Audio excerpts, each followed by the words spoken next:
task of bringing the perpetrators of the terror attack still remains unfinished, as the main perpetrators of this ghastly terror attack continue to remain protected by Pakistan. Dr. Jaishankar has also further added that while one of the terrorists was in fact captured alive, prosecuted and then convicted by the highest court here in India, the key conspirators continue to remain unpunished. This was part of the UNSC special meeting of counter-terrorist meeting at Mumbai's Hotel Taj Mahal Palace, which remember was the center of the 26/11 terror attack. The question today is, for how long can Pakistan go unchecked? For how long can the victims of the 26/11 terror attack not have closure? And more importantly, for how long can China continue to support Pakistan in its nefarious deeds?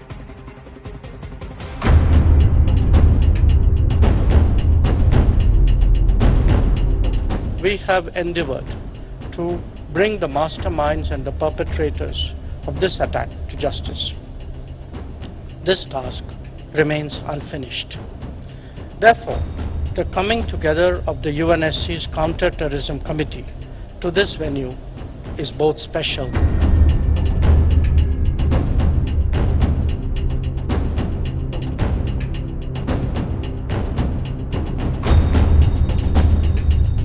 As we mark 14 years since the horrific attacks of November 26th, we join people in India and around the world in mourning the lives lost.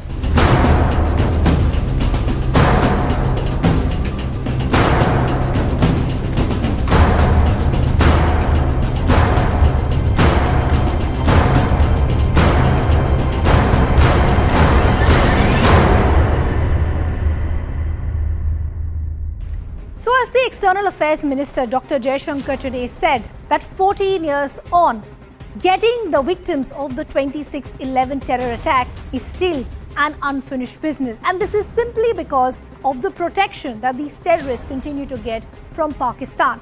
What I'm now going to bring to you are the tall promises that have been made by Pakistan, but the stark difference that we see in the ground reality.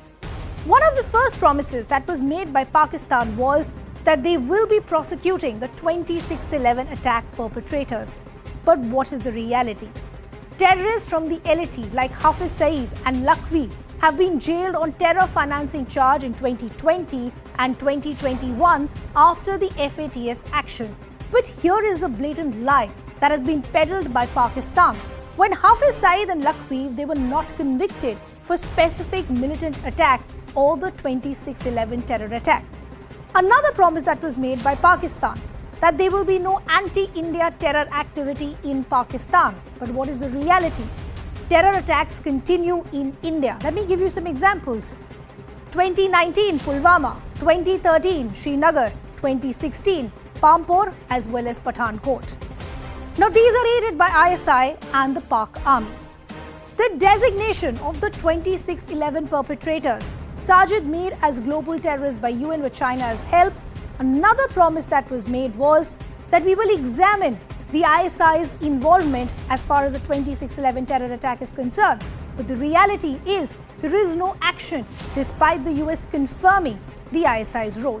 And lastly, there has been a promise to provide voice samples of 8 of the accused as far as the 26/11 terror attack is concerned. But the reality is that still remains unfulfilled.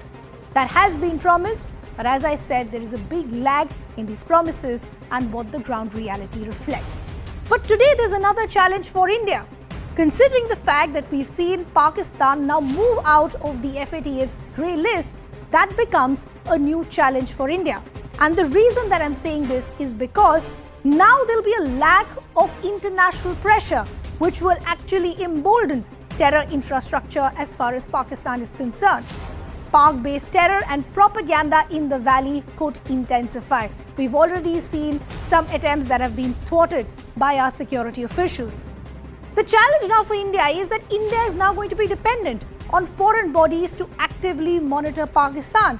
Will that actually take place, considering the fact it was the West that wanted Pakistan out of the FATF's grey list? The pressure is now on India to muster diplomatic resources to counter Pakistan. And lastly, there is more pressure on India to expose Pakistan's terror on the global stage as well. But before I bring in our guest to really talk about what has caused the delay in the last 14 years, every time we speak about the 26/11 terror attacks, we speak about measures that can be taken by India or what can be done on the global stage to mount pressure on Pakistan. What we often forget is how lives of many changed that night. Joining me now on the broadcast is Devika. She has been a victim of the 26/11 terror attack and she was just 9 years old when the attack happened. Devika, बहुत बहुत धन्यवाद हमसे बात करने के लिए और हमसे जुड़ने के लिए। मुझे पता है ये आसान नहीं है, 14 साल हो चुके हैं इस बात के लिए, बट क्या आप हमारे दर्शकों को बता सकती हैं उस दिन के बारे में, क्या हुआ था उस दिन, आप कहाँ पर थी और आपने क्या देखा? वो दिन तो मुझे हमेशा याद रहता है। 26/11/2008 की रात मैं मेरे फैमिली के साथ, मेरे पापा, मेरे भाई और मैं, हम तीनों पूना जाने वाले थे।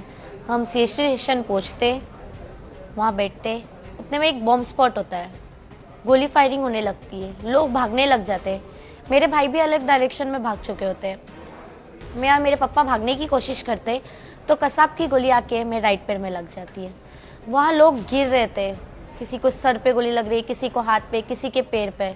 मुझे समझ नहीं आ रहा था कि आखिर वहाँ क्या हो रहा है।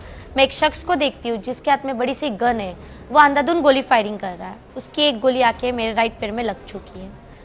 मुझे पता नहीं चल रहा था। तब मेरी उम्र 9 साल 11 महीने की थी। वहाँ से मुझे हॉस्पिटल लेके गए। हॉस्पिटल में मुझे होश आया। वहाँ करीबन मेरा 6 ऑपरेशन हुआ। मेरे पैर से गोली निकाला गया, मेरे पैर की हड्डी टूट चुकी थी। मुझे जे हॉस्पिटल लेके गए।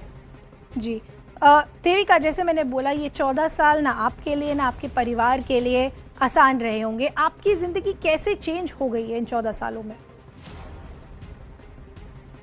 14 सालों में बहुत सारे प्रॉब्लम फेस किया मैंने। जो पहले की लाइफ थी 26/11 की, वो डिफरेंट थी, और 26/11 के बाद की लाइफ डिफरेंट हो गई। हाँ, तभी से मैंने एक सपना भी देखा कि मैं एक पढ़ लिखी IPS ऑफिसर बनना चाहती हूँ और पूरे टेररिज्म को ख़त्म करना चाहती हूँ और अपने देश के लिए कुछ करना चाहती हूँ। जैसे आपने कहा देविका कि आप खुद एक IPS ऑफिसर बनना चाहती हैं, आप टेररिज्म ख़त्म करना चाहती हैं, आगे के क्या प्लान्स हैं आपके लिए? यही तो हमारी एक दर्द है अभी तक कि कसाब को फांसी दे दिया, इंसाफ मिला है, बट जो मास्टरमाइंड है जिसने कसाब को भेजा, जो कसाब लोग जैसा वो पैदा कर रहा है, जो आतंकवाद पाल रहा है, आतंकवाद को बढ़ावा दे रहा है, आज तक वो ख़त्म नहीं हुआ है। जब तक मास्टरमाइंड ख़त्म नहीं होगा तब तक हमें इंसाफ पूरा नहीं मिलेगा। जी, तो क्या आज आपको लगता है इन 14 साल गुजरने के बाद थोड़ी सी क्या निराशा है कि आपको एक क्लोजर नहीं मिल पाया है? गुस्सा है मुझे इस चीज़ की, नाराज़गी है, इस चीज़ का दर्द है। मैं ही नहीं, कई लोगों को अभी तक इंसाफ नहीं मिला। जो ऑफिसर शहीद हुए उन लोगों को भी श्रद्धांजलि तब सच्ची मिली जाएगी जब ये आतंकवाद पूरा ख़त्म होगा। जो मास्टरमाइंड आतंकवादी को भेजा, 10 आतंकवादी मुंबई शहर में आए, इतना बड़ा हमला हुआ, वो 10 में से 10 तो मारे गए, बट अब भी जो मास्टरमाइंड है जिसने भेजा वो ख़त्म नहीं हुआ। आज भी ना जाने वो कोई प्लानिंग कर रहा होगा, क्या पता उसके मन में क्या चल रहा हो, कहीं फिर कोई हमला हो जाए, फिर कोई 26/11 जैसे हो गया तो फिर क्या होगा। क्या गारंटी लेते हैं कोई कि 26/11 जैसा हमला फिर कभी नहीं हो सकता है, क्योंकि आतंकवाद तो अब तक ख़त्म नहीं हुआ है। मास्टरमाइंड तो आज भी जिंदा है। वो ना जाने कसाब, अब्बू इस्माइल और जैसे जो 10 आतंकवादी भेजे थे वैसे ही आतंकवाद को बढ़ा रहा हो, हमारे बारे में भड़का रहा होगा। तो जी देविका, एक चीज़ मैं और समझना चाहती हूँ, आज जिस तरह का फोरम हुआ है मुंबई में, जिस तरह के कमेंट्स हमने सुने हैं एक्सटर्नल अफेयर्स मिनिस्टर से, एक काफ़ी प्रेशर बिल्ड हो रहा है पाकिस्तान पर। आपकी क्या डिमांड रहती है? मेरी डिमांड यही है कि मेन जो मास्टरमाइंड है उसे जल्द से जल्द ख़त्म करना चाहिए। वैसे आतंकवाद सिर्फ फांसी हो, वैसे आतंकवाद को तो हमें पूरा इंसाफ मिला जाएगा। जी देविका, बहुत बहुत धन्यवाद हमसे बात करने के लिए। So the question that we're asking then this evening is, 14 years on, will Pakistan masterminds will actually be punished or not?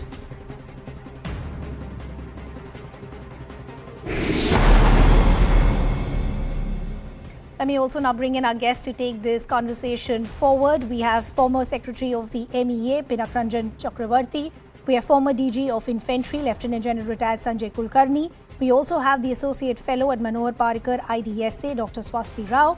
And we also have Senior Park journalist Hamid Khan. Good to have all of you on the broadcast with us. Pinak sir, I want to begin the conversation with you. 14 years on, today the External Affairs Minister, yes, has sent out an extremely strong message that there will be a closure because this is an unfinished business. But how does India ensure that what has not happened in the last 14 years will happen now?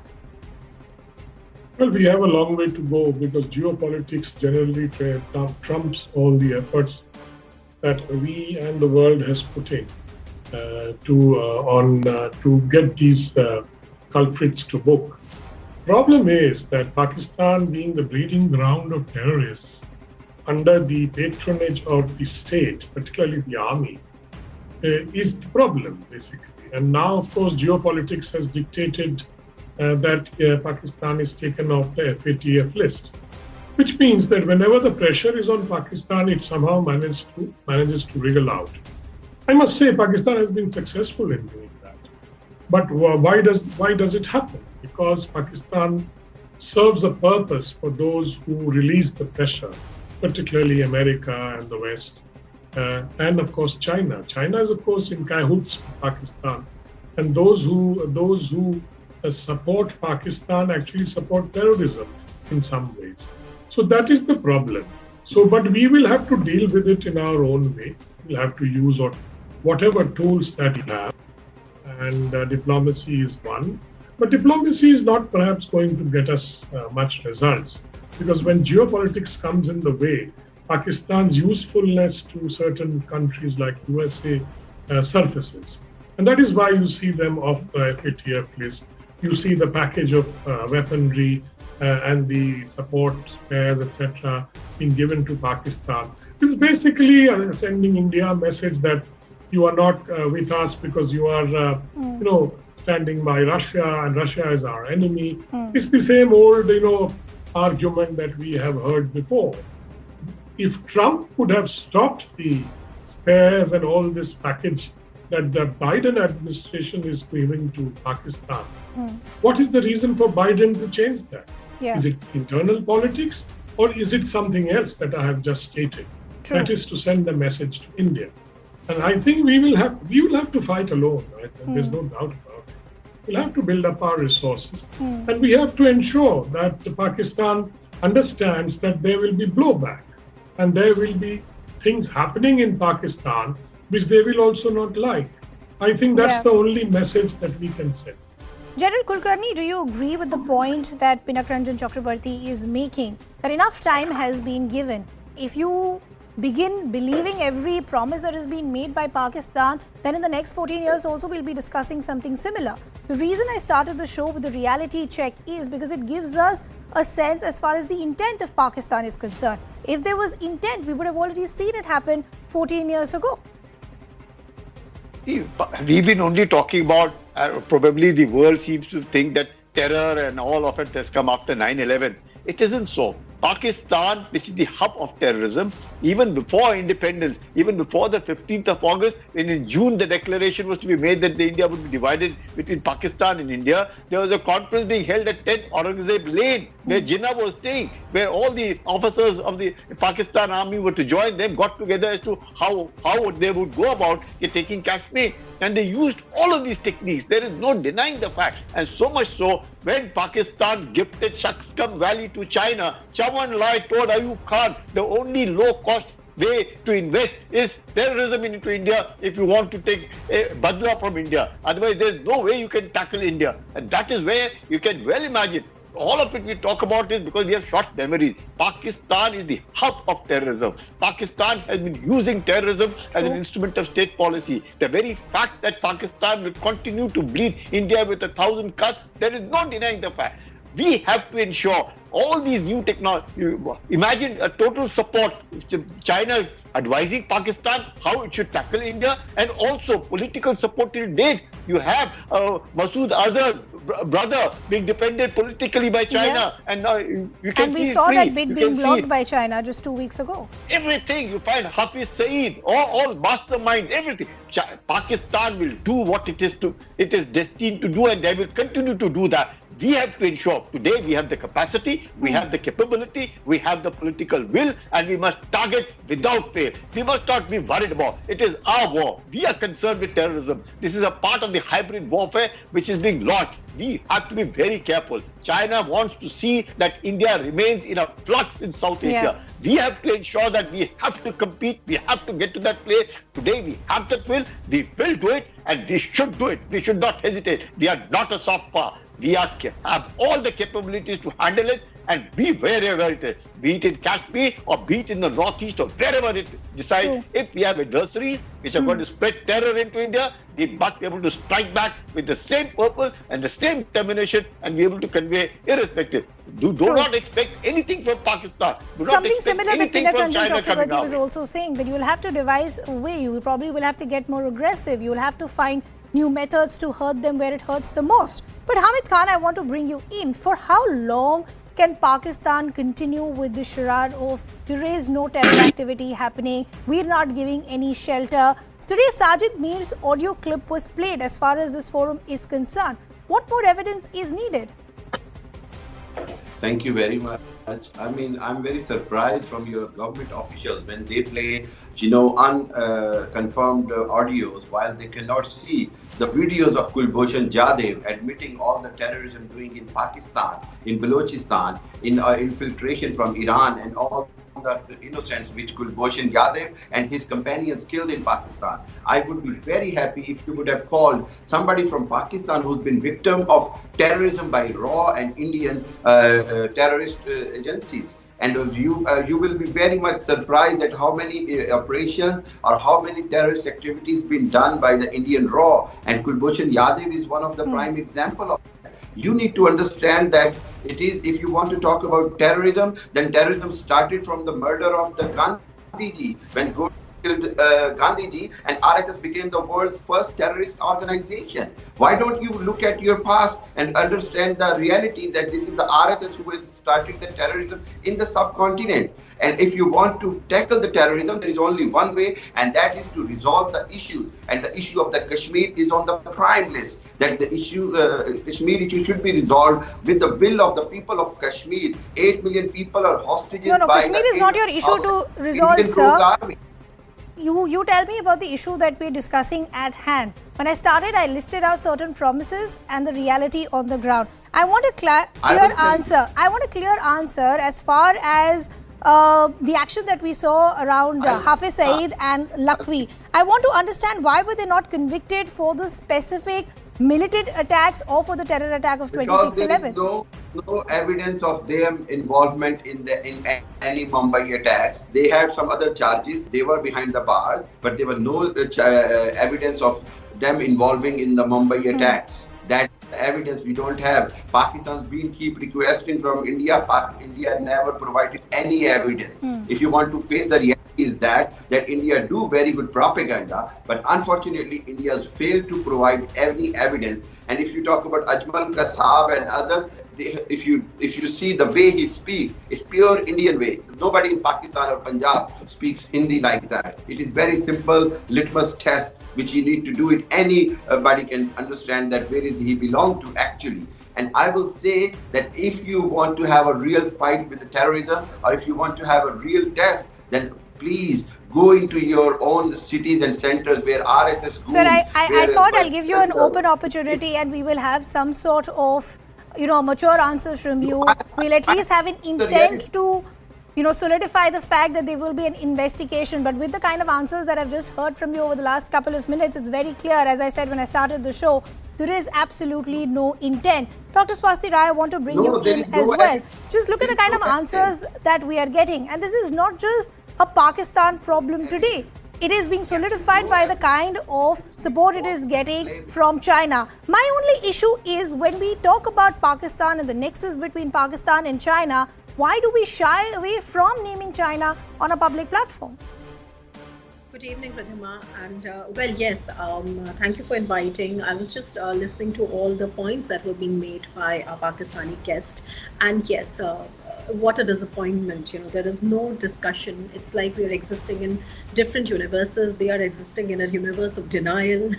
And it's very difficult to have a discussion. As I want to make 4 quick points, okay? So let me just finish my points, sir.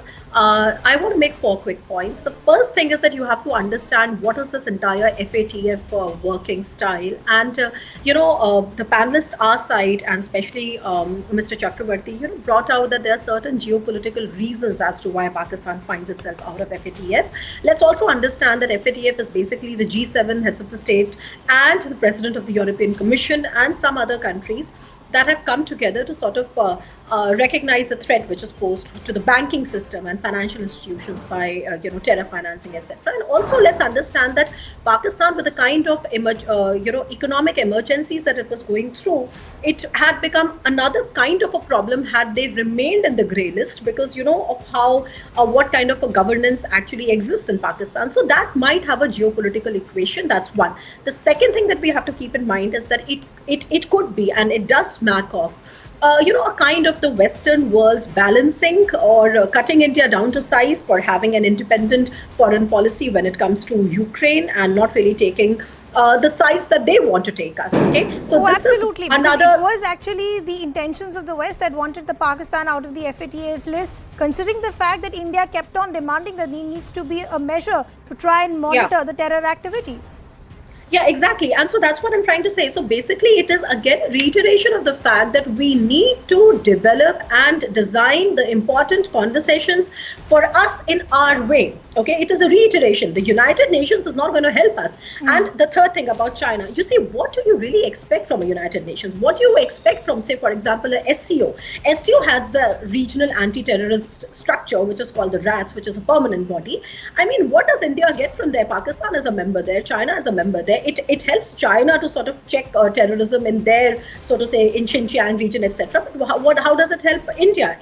You look at United Nations, every single time there is a joint proposal by India and the United States, China thwarts this anti-terrorism efforts, okay? And when they are asked for reason, for example, this especially this Sajid Mir, case, when the Chinese Foreign Ministry spokesperson, I think Mao Ning at that time, she really could not give any reason as to why did China block it, nor could she say anything on whether this proposal violated any rule or procedure of the 1267 Committee of the United Nations Security Council, under which Mir was proposed to be declared as a global terrorist, okay, and subject to asset freeze. So whatever our Pakistani guest is saying, I think one should really, if really it is a matter of confidence and a kind of a self-righteousness, why is your all-weather ally not just coming up with a convincing answer as to why would they block it, other than just containing India and sort of in our own sort of sphere. I know Hamid wants to come in. Hamid, I'll let you come in for a quick 30 seconds and then I want to go back to Pinak Ranjan Chakrabarti. Hamid. I just want to say that I can understand the disappointment of India that Pakistan being out of their list of FATF despite of their all, I should say, cunning efforts to keep Pakistan in trouble.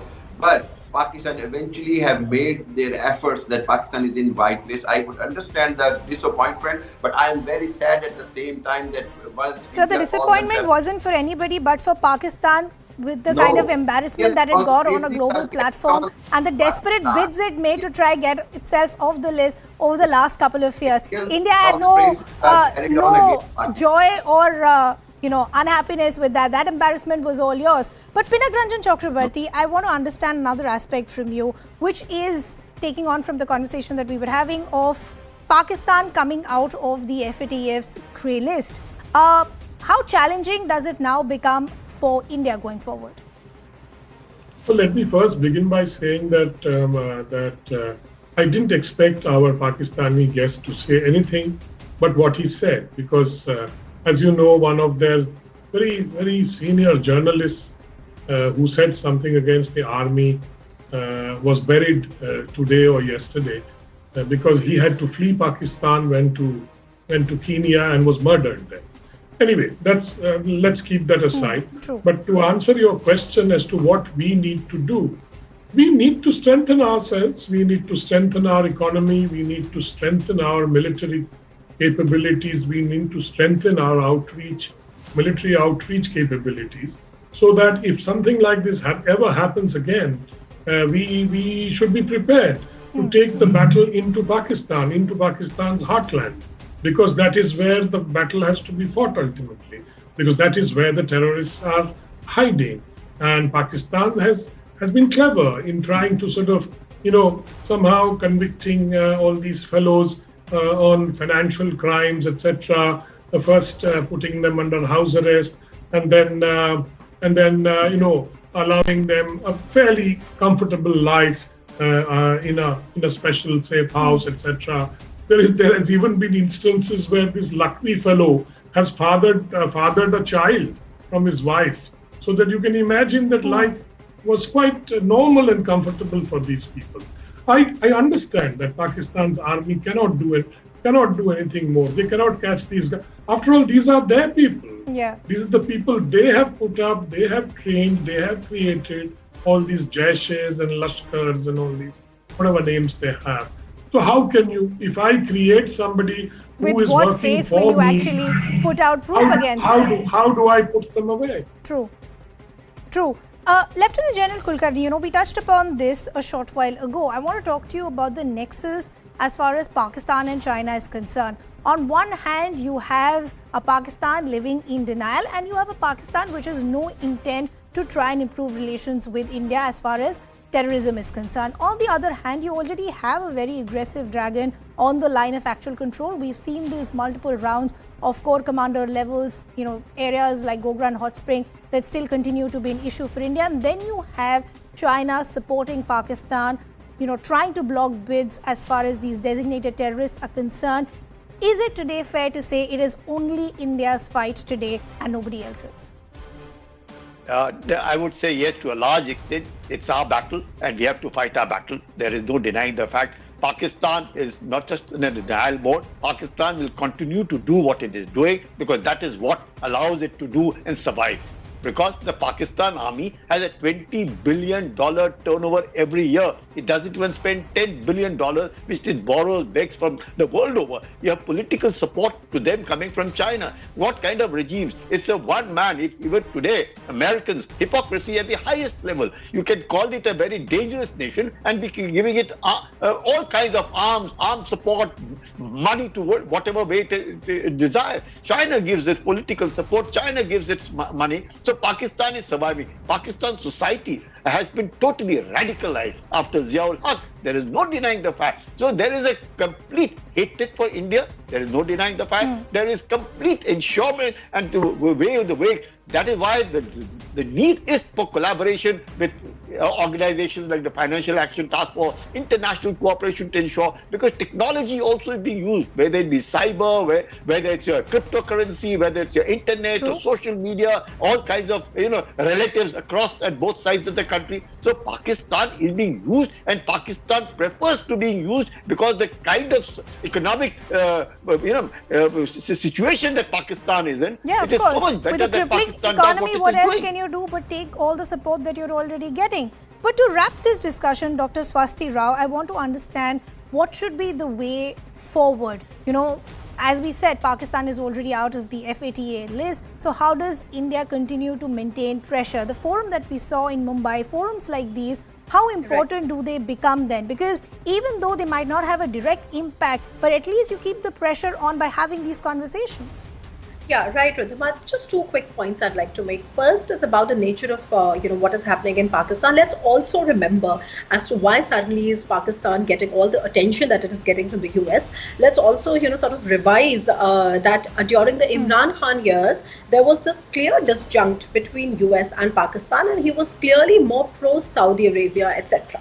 Okay, and now with him gone and the military back in terms of controlling, the calling the shots in Pakistan. Okay. It's very clear that that's military's way of trying and please their old, so to say, masters in the US, and the US is also reciprocating. That's one, and it's also trying to do that to balance India. Now, as to what really should be done, I think both the commentators from our side have made very valuable comments that, see, it is India's battle. We are True. alone in fighting that battle. Yeah. It is very unrealistic to expect anything out of, especially United Correct. Nations Security Council. because Agree with the United point that Nations- you're making, Dr. Swasti Rai. I apologize because Yeah. I've completely run out of time, but agree with the point that all the panelists have made. You need to be more aggressive. You need to keep the ball rolling, because at Yes. the end of the day, it is India's fight to finish that unfinished business 14 years on. I'd like to thank all our guests. We're slipping into a very short break, but don't go anywhere. When we come back, we talk to you about the takeover of Twitter by Elon Musk.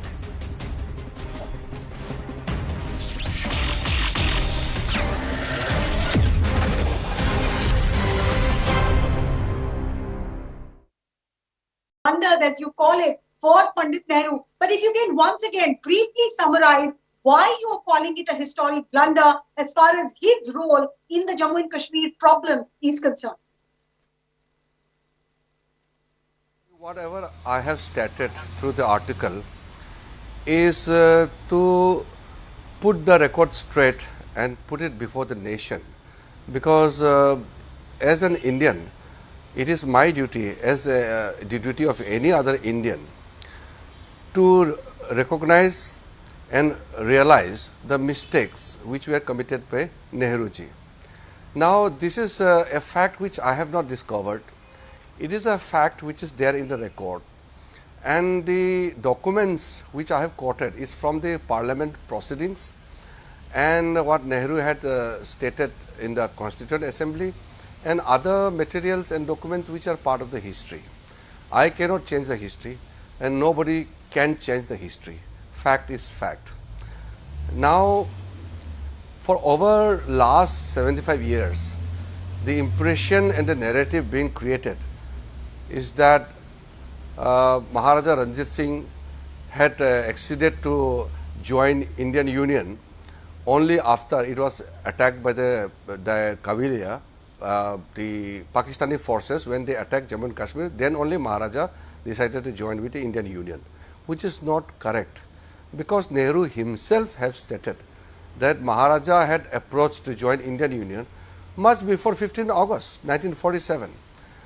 If the issue of Kashmir was treated just like any other princely states, then this whole issue of Kashmir as disputed territory or the whole debate and discussion would have never arisen. That is why we have to put the record straight, and I want to say that whatever blunders committed by Nehruji has been undone by Modiji, and today we are following a right step which every Indian must support. Squarely on Pandit Nehru for the Kashmir problem, Jairam Ramesh actually joined issues with you and said that it was perhaps a collective decision. He's saying that Sardar Patel was on board with the idea, or he was okay with the idea of Kashmir joining hands with Pakistan till the time that Junagadh was coming to India. He's quoting around September 1947. Till that point, he says Sardar Patel was okay with that. So in your research, has anything come up which supports this position? You have to say anything about this position? Now, what I am saying is that the blunders which I had mentioned, now because of those blunders, India had to pay a heavy price, and we are still is handling those issues which were created by Nehruji. Now, once the Jammu Kashmir as a state is considered the inalienable part of India, and it is a matter of fact, nobody should dispute it. But despite Jammu and Kashmir being part of India, yet a portion of Jammu and Kashmir is still occupied by Pakistan, and a part of that area is ceded to China. So that is why it is more a matter which is still kind of unfinished task for the nation, that half of Jammu Kashmir is still under the occupation of Pakistan, which is illegal. So that is why, how can we remain silent when a blunder which was committed then is leading to the nation paying a heavy price? So can we ignore the fact? We cannot ignore the fact, and it is very important to realize the mistake. That is why I had also quoted Ambedkarji, who said that those who forget the history cannot make history. So it's better for everybody to admit the mistake, especially for those Congress party and some other people who are trying to defend Nehruji unnecessarily, to admit the fact. Let us admit the fact, and nothing wrong in admitting the fact, and let us move ahead and ensure that the blunders committed are handled in a proper way, so that we can at least retrieve those lost moments and do some corrective steps. And Modi ji has undone the mistakes committed by Nehruji.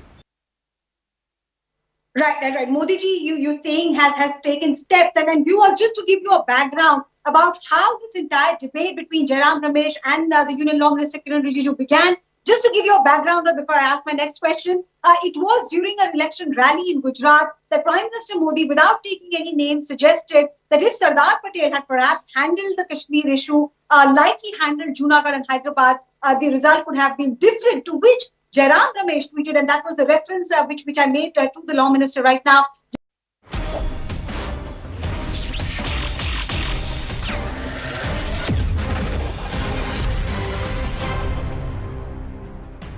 Welcome back. It's finally happened. After many, will he, won't he, the world's richest man, Elon Musk, has gone shopping once again. Elon Musk has bought Twitter for $44 billion. Now, from the word go, Elon Musk is setting a new agenda. His first step was to fire the top leadership. Now, all these departures include Twitter's CEO, Parag Agarwal, we have Vijaya Gadde, the head of legal and policy, and you also have the chief financial officer, who in fact had joined Twitter in 2017. With that, you also have Sean Edgett, who had been the general counsel with Twitter since 2012. In one of the biggest changes that we're now going to see on the microblogging platform, it is that shareholders will now be paid $54.20 per share, and more importantly, Twitter will now operate as a private company. The completion caps a convoluted saga that actually began in late January. When Elon Musk, the billionaire, he started a quiet accumulation of a major stake in the company. Even though the deal is now done, many feel that Musk's this open approach of free speech can actually be very dangerous to the platform. So first, let's break down the details in terms of what is this timeline, or will he, won't he, that we've seen by Elon Musk. As I said, it all began in late January. Elon Musk slowly started buying Twitter shares and increasing his stake. Then by the month of April, Elon Musk becomes the largest shareholder with 9.2% stake.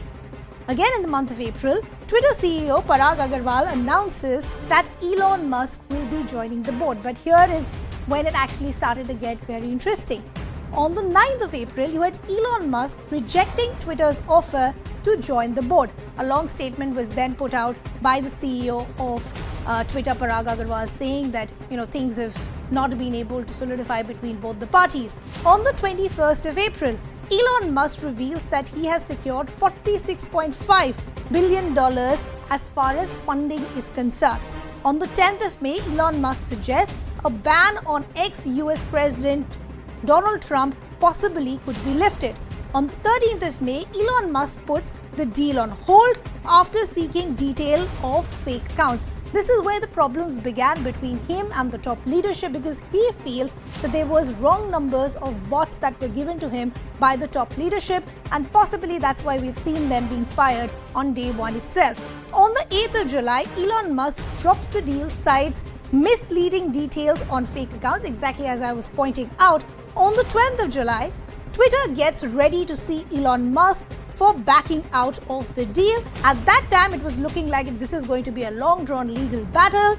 On the 4th of October, Elon Musk revised the bid to avoid a legal battle. Many were saying that possibly the cost that came out of this legal battle was something that Elon Musk was just not ready to factor in. On the 28th of October, Elon Musk clears out Twitter bosses by completing this $44 billion deal.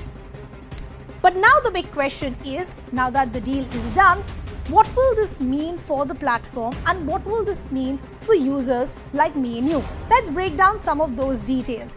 This is something that we've heard from him time and again, a free run for free speech. The free speech absolutists criticized Twitter downplaying certain posts. The return of Donald Trump. He's vowed to reverse the permanent ban on ex-US president after Capitol riots and many others. Tackle bot accounts, something that he had said what he wants to change as far as the operability of the platform is concerned, has promised to authenticate all humans on the platform. He's gone on to say that I'm here for humanity, not for the money. Cut costs and raise revenue. We've already seen the top leadership being fired on day one itself. Plans to cut 75% of the workforce. But look at the number that he's working with as far as annual revenue is concerned. $26.4 billion by 2028. The question is, how will he actually get to that figure? Will Twitter now actually become a paid platform? Let me also now bring in our colleague from CNN, Mark Stewart, now joining us live from New York. Mark, appreciate you joining us here on the broadcast. As I said, so many twists and turns. Did many actually see this deal coming through? Good morning. It's really good to be with you. I think Elon Musk at the end of the day was put into a box. There were so many legal ramifications and so many financial implications if he were simply to walk away. So really, he made a business decision of his own to move forward on this purchase. Now, exactly how the platform will transform, still to be determined. As you mentioned, he made some leadership changes. He has been meeting with employees. So for the moment, he has signed onto this deal and is certainly acting like a new owner. We are expecting some details later today about staffing and perhaps more about the direction. But if you noticed yesterday, he did release a statement, a tweet to advertisers, as you mentioned, calling this almost like a town hall, and that it will be a place for free speech. But also made some overtures that it would be respectful. So he now owns this, and I think he also realizes that with that comes responsibility. I think he is certainly aware of the critics, and I think he needs to keep the advertisers happy, and that's why we saw that statement yesterday. But Mark, anything that Elon Musk does has a very different tone to it. It's flamboyant. Look at the statement that he put out. I'm here for humanity, not for money. How should one see that statement?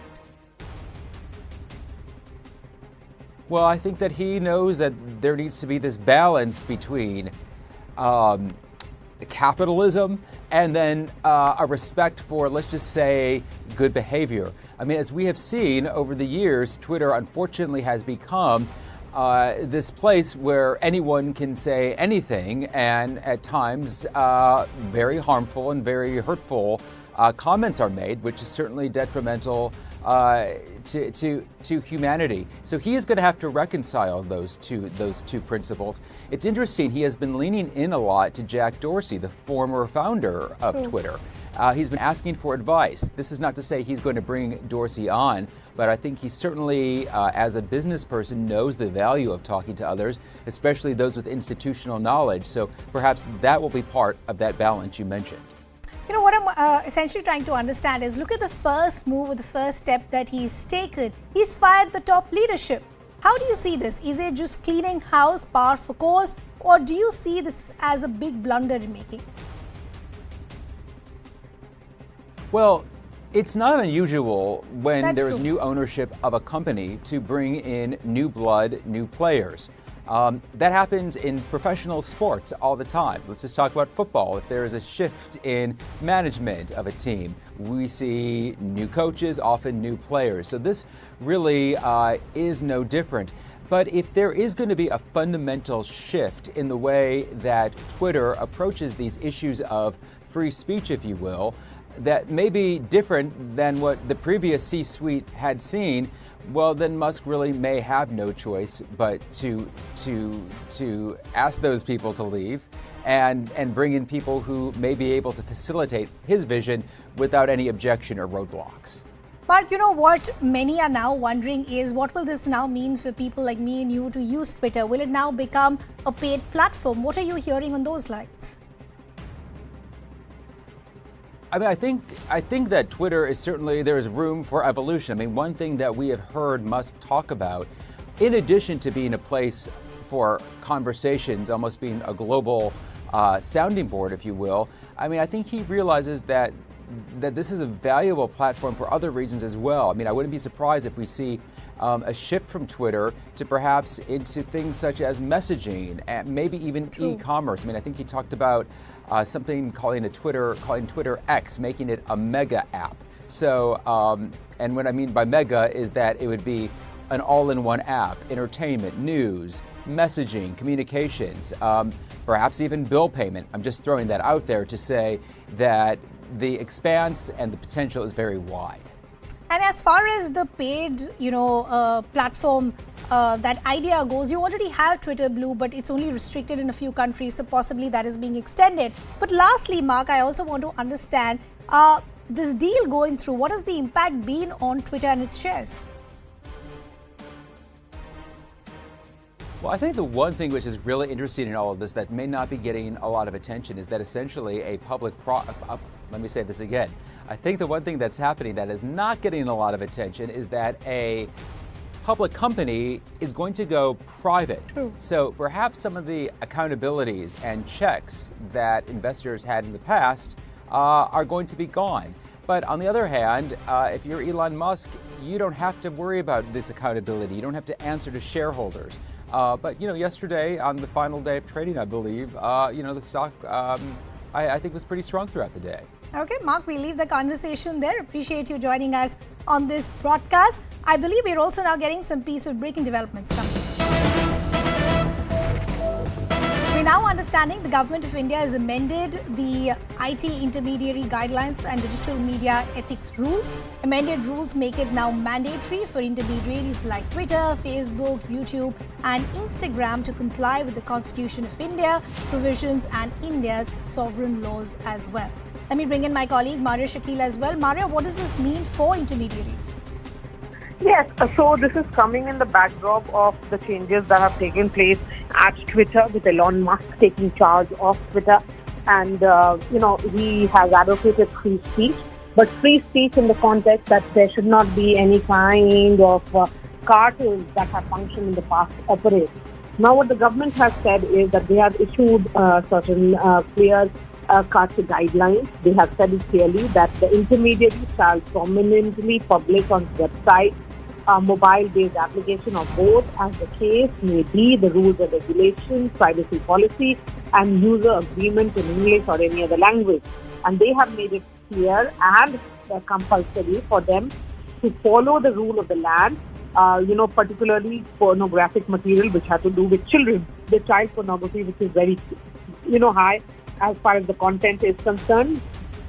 The sense is that these infringe on, trademark, copyright and others, and hence impersonation and other aspects have to be taken into consideration. Security is the primary concern, is what the government says, and hence all these intermediaries, be it Facebook or Instagram, YouTube, Twitter, all of them have to follow the law of the land. Okay, Maria, we leave the conversation there. Thanks a lot for getting us all those details. So the question that we're asking this evening is, after the takeover by Elon Musk, will this now be a free speech versus run for hate?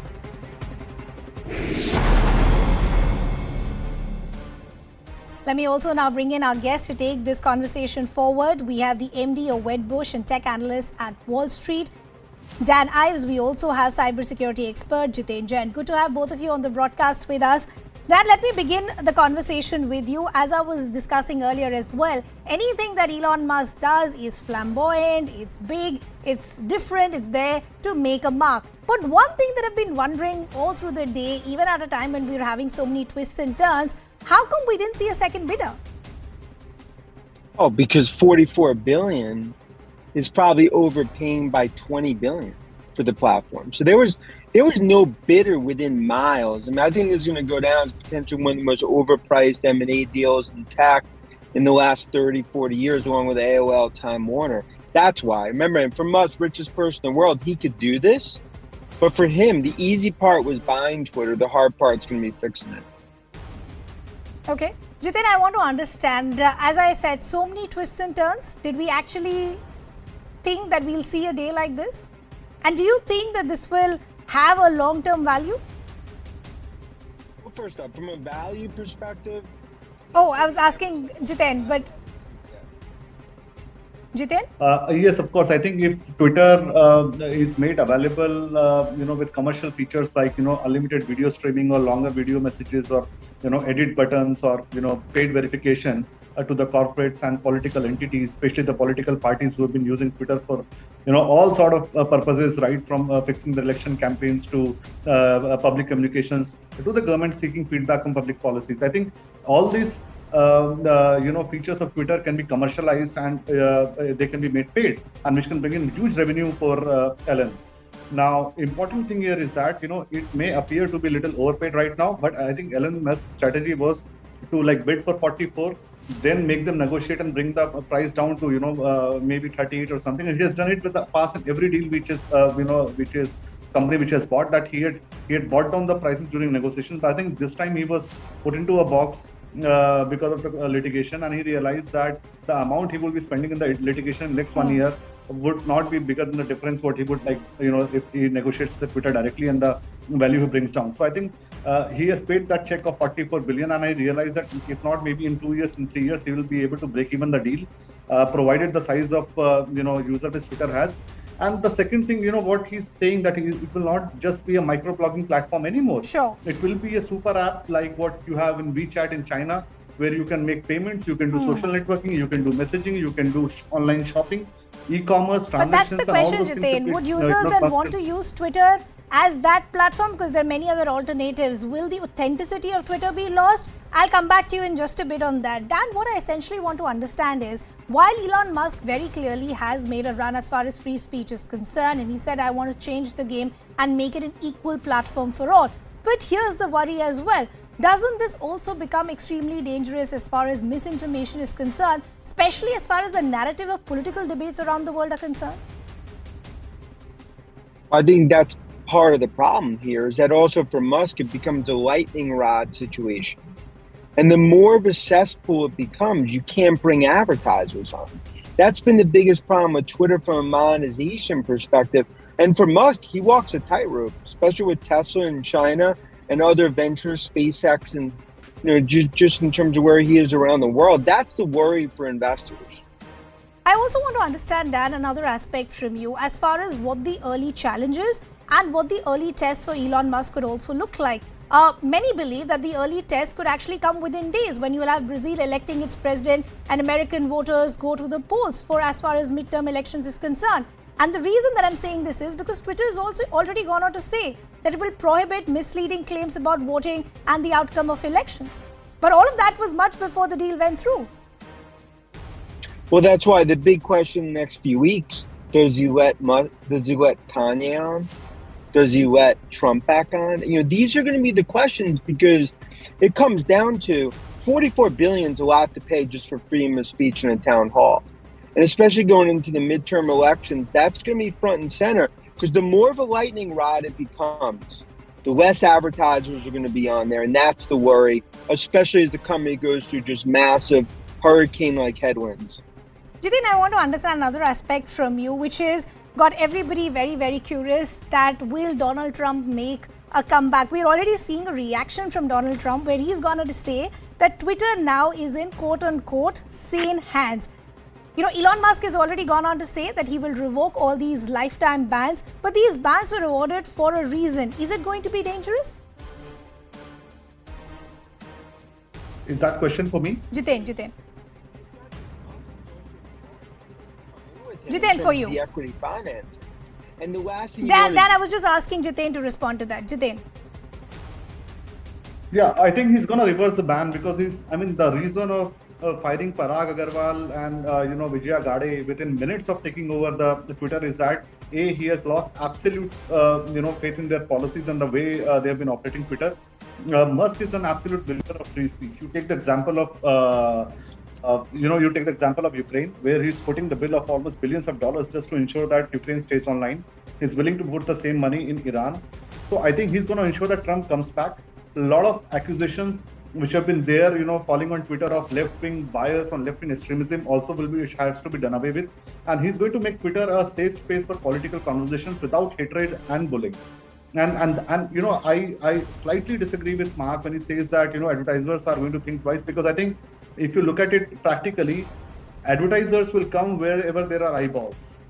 If Musk can bring in more eyeballs on Twitter without inciting hatred, I think advertisers but Jitin, this is where it becomes problematic. You're saying advertisers will come wherever they see eyeballs, but advertisers actually might be wary of doing business also with Elon Musk, because remember, he denounced the use of advertising on the platform itself. He's also gone on to say the company should find a different source of revenue. So wouldn't that be a clash point as far as advertisers are concerned? No, so this is he said in a context that he was accusing Twitter of lack of transparency in the algorithm of how the content is shown to the users, what tweets are shown, what advertisements are shown, what content is shown.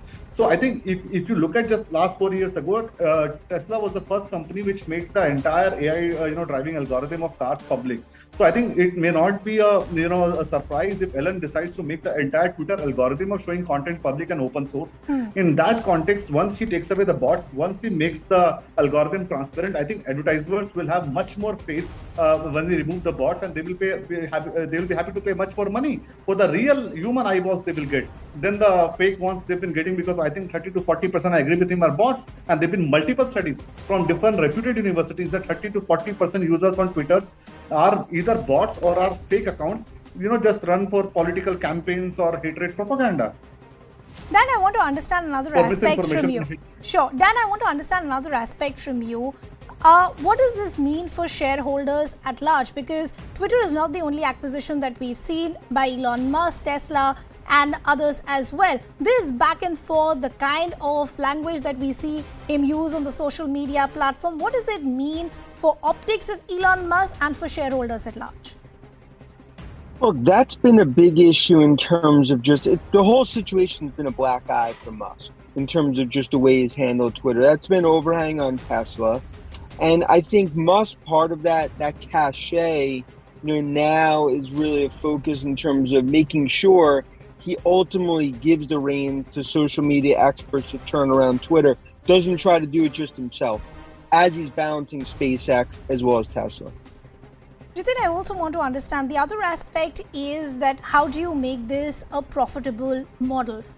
Critics who have slammed the past leadership of Twitter with the Parag Agrawals and others, they've said that they've completely forgotten what Twitter was essentially built for. It's not fun anymore, there is favoritism, but at the end of the day, is it making enough money as well? How can Elon Musk ensure that this becomes a profitable business? It will, you look at WhatsApp, it was free. Has anybody ever thought how does WhatsApp makes money despite of being free? Of course they make money out of your data. Of course they make money out of your data for targeted advertisements. They are now making money out of WhatsApp business accounts where they're offering WhatsApp paid services to banks, the ticketing services and all those things. So I think Twitter might also bring in certain paid features. I mean, if we are comfortable paying money on WhatsApp by using UPI, I think we can do the same on Twitter also. So he can bring in online shopping, which may be an acceptable experience. He can bring in a lot of donation campaigns on Twitter or fundraising campaigns on Twitter as a paid feature. He can start charging political parties based on the followings that if they want to use the Twitter account. And people like Donald Trump will be happy to pay that once they're back on Twitter. And so I think there is a lot of money which can be made, especially by the corporates and the political parties alone, because they form, I think, the 40 to 50% conversation on Twitter today, the political content. And the last bit, I think the news companies, electronic media companies, which have been running live, YouTube streams and Twitter streams for their content for publicity, they will be also happy to pay. So the time has come where traditional media, Twitter, social media, everybody will now have to share revenue. Nobody will have a monopoly. And last point I want to make, you see, I'll come back to you. Nothing where he has put his money and he has failed. So Okay, it may you're take saying- time, but this man will turn Twitter into a money-making machine. And mark my words, just wait for 2 years and Twitter will be profitable and making money for himself. Quite optimistic there, Jiten. But Dan, I'm just a little curious, and this is a slight deviation from what we're discussing. But because of the kind of support that Elon Musk has taken from Jack Dorsey and others, is it a possibility that we could see Jack coming back?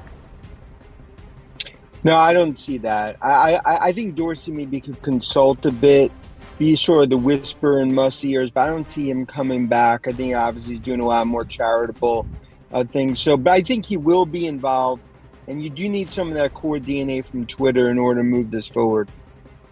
Okay. Unfortunately, I will have to leave that conversation there. So we'll have to see which way this goes. Day one itself, as I said, Elon Musk has set the agenda straight. He's fired the top leadership and he's working with a big annual figure as far as the revenue is concerned as well. Will we see the return of Donald Trump? Only time will tell. With that, it's a wrap from my side. Brass Tacks with Anusha is up next.